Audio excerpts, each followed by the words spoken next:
বিপ্লব ভাই বুঝছে না উনি মনে করছে অন্য হুজুর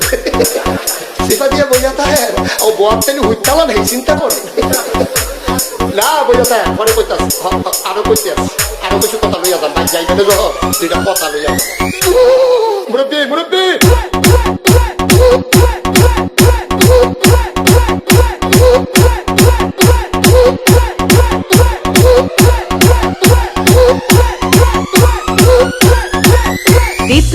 বিপ্লব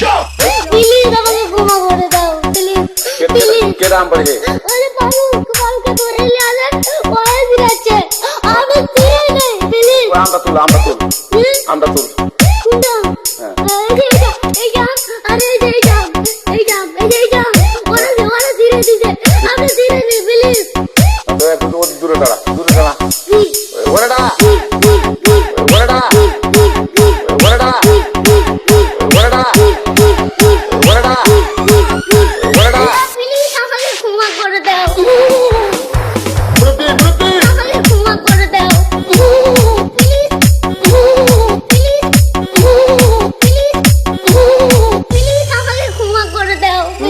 আচ্ছা যা